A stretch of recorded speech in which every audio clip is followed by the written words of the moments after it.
it's kind of a sad bulletin for me. So, because most of the stories we'll be covering are about the deaths, as a result of the floods that have been, affecting the country. So right away, I'll start with dozens of families in Ruiru, Korea village in Maimahiu, Nakuru County, are mourning the death of loved ones as they try to come to terms with the tragedy that has rendered them homeless. At least 45 people have been confirmed dead and over 100 others are nursing injuries following flash floods that swept several homes in the wake of the ongoing heavy rains. The county governments of Yambo and Nakuru are collaborating with the Kenya Red Cross Society in search and rescue operations amid fears that more bodies could be trapped in this large Farah with the details of that story. This massive destruction brought residents of Ruiru Korea village in Maimahiu woke up to Monday morning following heavy rains on Sunday night. Dozens of lives lost, several houses destroyed and roads rendered impassable. Families frantically searching for their missing loved ones. Survivors recalling the events leading up to the tragedy.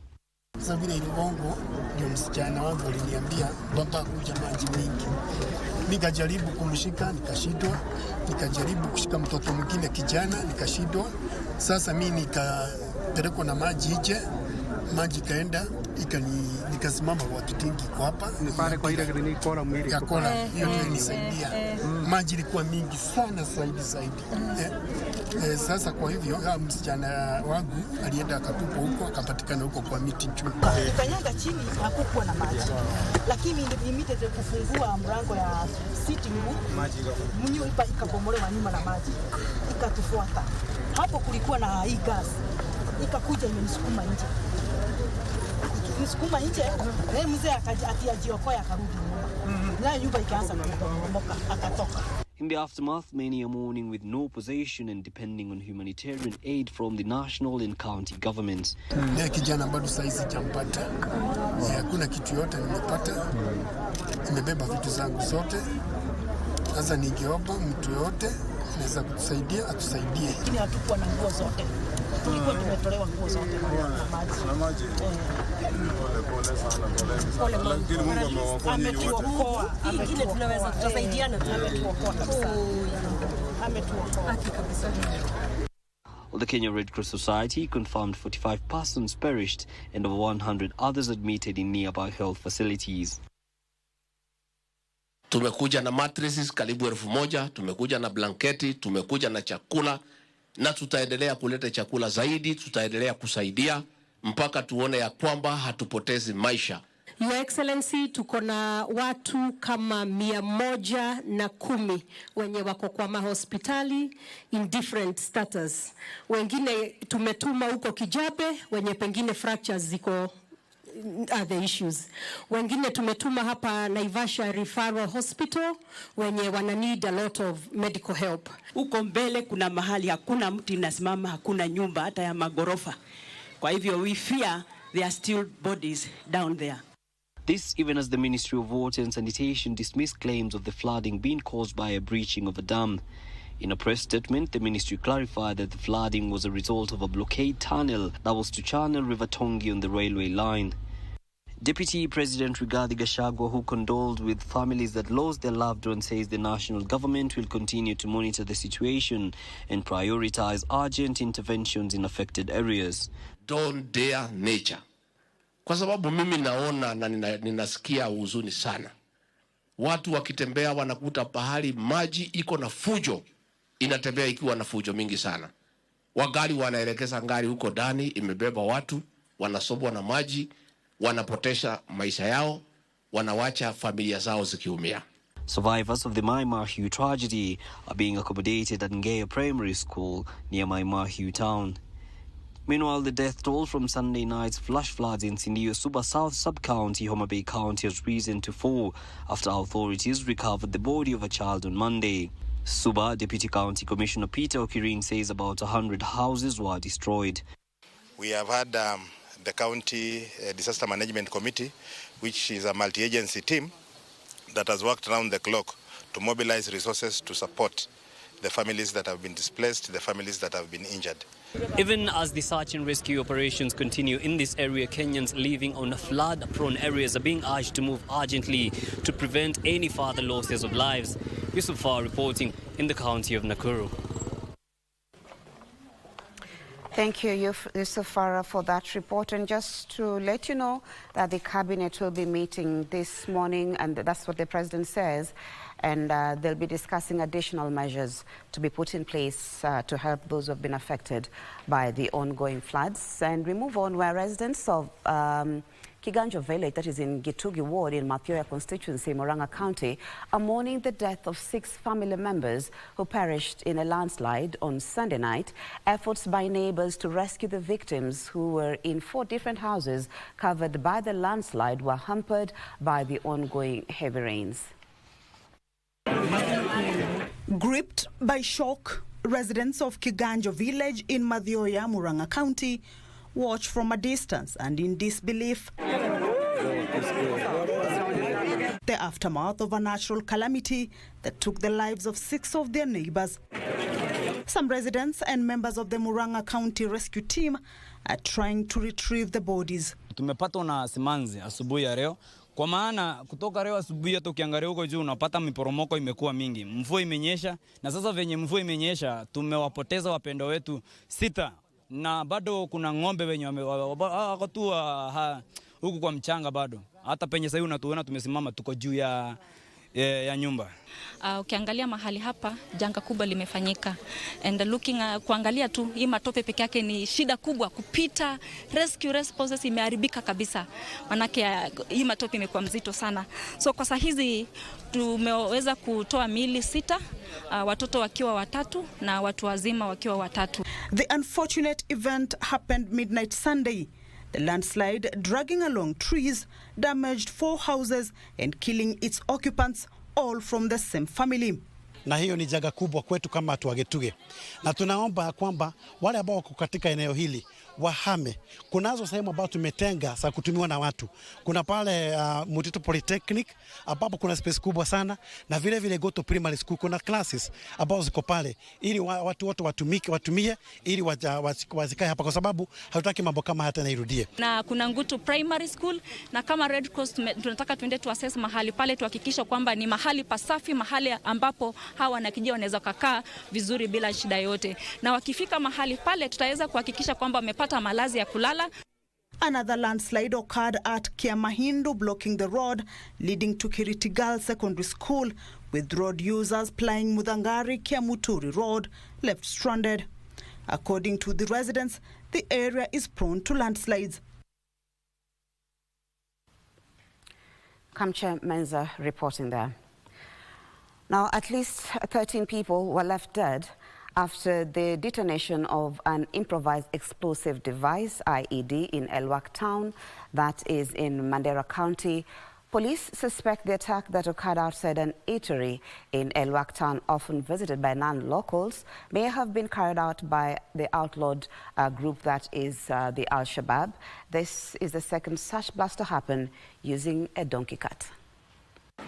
In Elwak town, Mandera County, a somber mood engulfed residents following a terrorist attack that left at least 13 people dead and several injured on Monday morning. Nilisimama, nikaanza kuongea na wenzangu. Sasa ndio niliona watu wameanza kuamka mahali walikuwa, kuangalia ni moshi, na nikasikia mlipuko mkubwa. Kuangalia mahali walikuwa wameketi, sasa ndio nimeona watu kama waina wamelazwa chini. According to police, the attackers planted an improvised explosive device, IED, in a donkey cart, possibly to evade arrest, and drove it to an eatery, often visited by locals and non-locals, before detonating it. Kulikuwa ni incident imefanyika hapa town Elwak. Kulikuwa na watu hapa, watu wanakuja kusanyika kuangalia kazi, kungoja kazi. Sasa katika ile harakati ya usubuhi tumesikia mlipuko kubwa. Kapiga watu, wataka kufa, wengine akaumia, watu wengi sana wameumia. A clearance patrol is being conducted by a multi-agency security team led by the Kenya Defence Forces as residents call on heightened security measures. Hali ya usalama imekuwa ni mbaya sana upande huu wa Northeastern. Tunaomba serikali tusaidia sana, iangalie upande wa usalama. Area Member of Parliament Abdul Haro condemned the incident, pledging support for the affected individuals, including the injured, recuperating at Elwak Sub-County Hospital.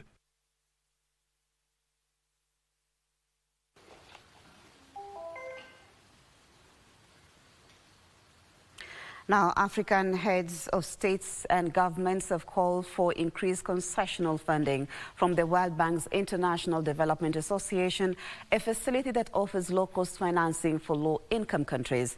The call was made in Nairobi, where the IDA 21 communique was adopted, which calls for a win-win relationship between lenders and low-income countries. Nairobi IDA communique adopted by African heads of state at the summit outlines urgent priorities that will build a stronger human capital, create jobs, enhance energy and digital access, build climate resilience, and promote sustainable growth. We must remain focused on the ultimate goal, safeguarding the future of our civilization, the human race, and the diverse life forms that share our planet. The president's called for tripling of IDA's financing capacity to $279 billion by 2030, while maintaining the essential concessional nature of its financing for development needs. Significant shortfalls in development finance and shrinking fiscal space, what is required in going forward are more concessional resources. This support is not just financial. It is a lifeline for our development and also our stability. It was agreed that Africa is keen on driving its industrialization agenda using its abundant energy, minerals, human capital, and development of irrigation schemes, railways, and electricity. Why there is no growth is because the growth factors are not funded. They are not even understood. And over the course of history, this abundance has too often brought profiteering rather than prosperity. Today, we are focused on a brighter future. President Ruto said access to affordable long-term capital at scale will help unlock Africa's green energy resources, providing power to all its citizens and significantly advance global decarbonization efforts. Significant capital injection into IDA is crucial.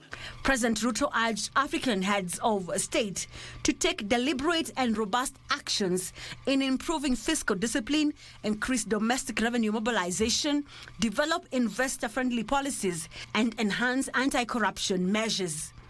As deliberations on IDA 21 comes to a close, heads of state clarion call is to increase allocation to developing nations to address issues bedeviling African countries such as climate change, youth unemployment, conflicts and violence, among others.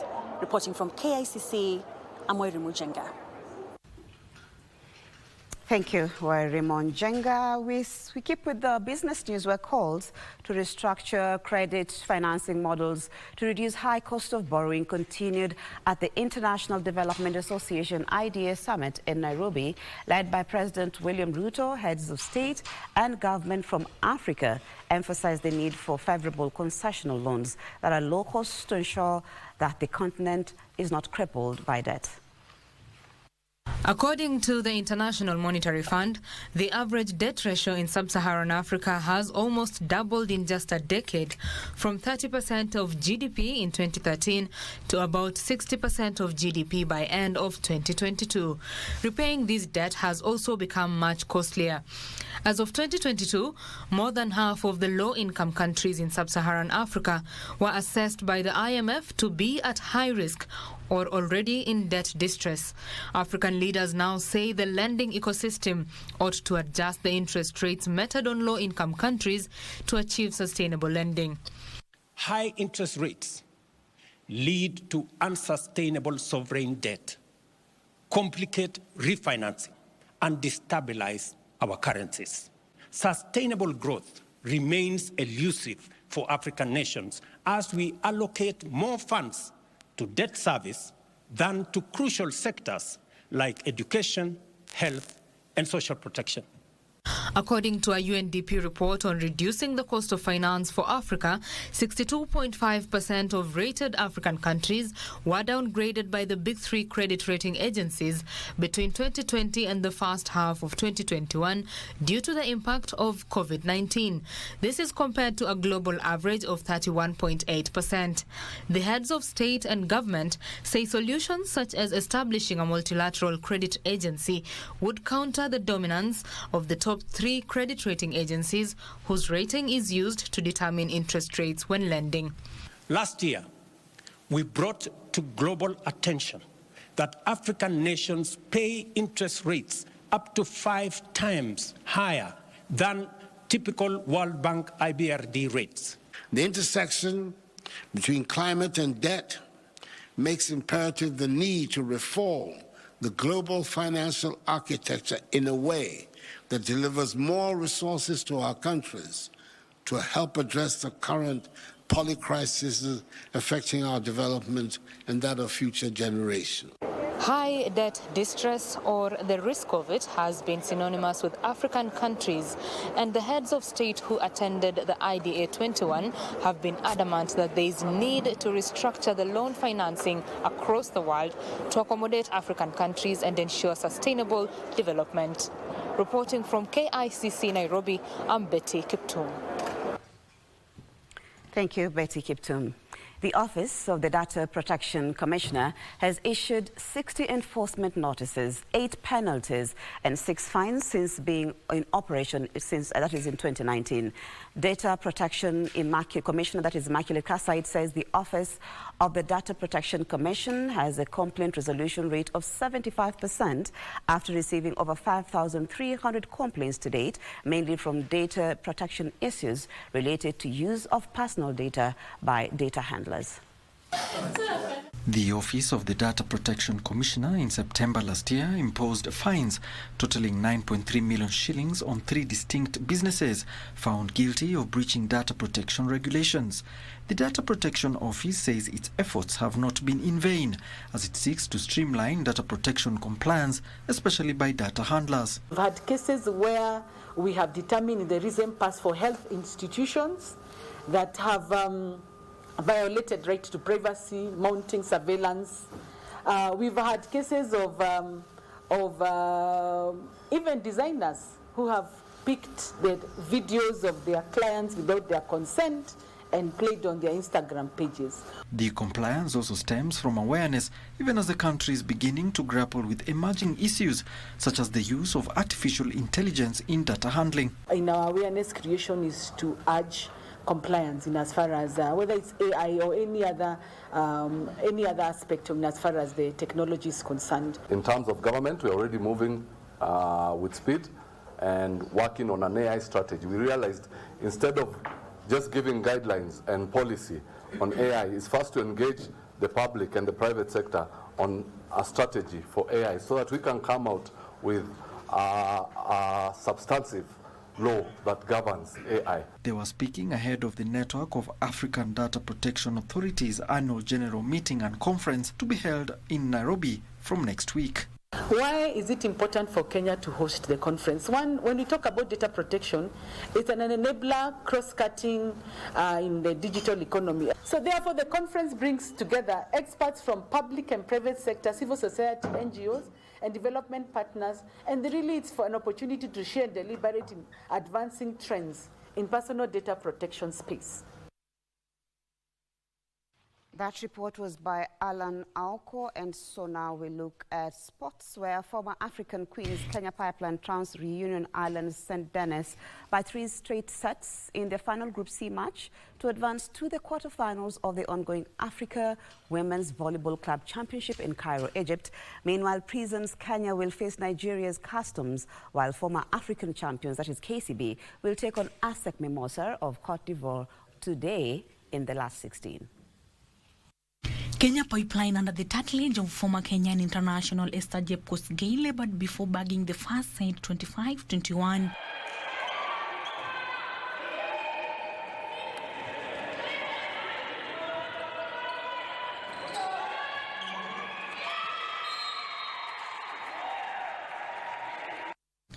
However, a well-organized attack line and backcourt defense enabled the Kenyan champion to easily win the second and third set 25-11 and 25-8 respectively to advance to the last 8.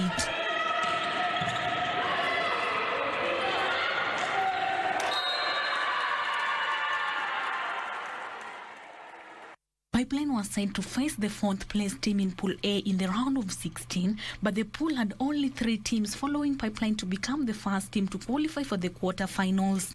In the last 16 matches slotted for tomorrow, Prisons Kenya will face Nigeria Customs, former African champions KCB will take on ASEC Mimosa of Cote d'Ivoire, Al Ahly will be up against Reunion Islands Saint Denis, while Algeria's Bejaia will face Cameroon's Mayocon Evolution.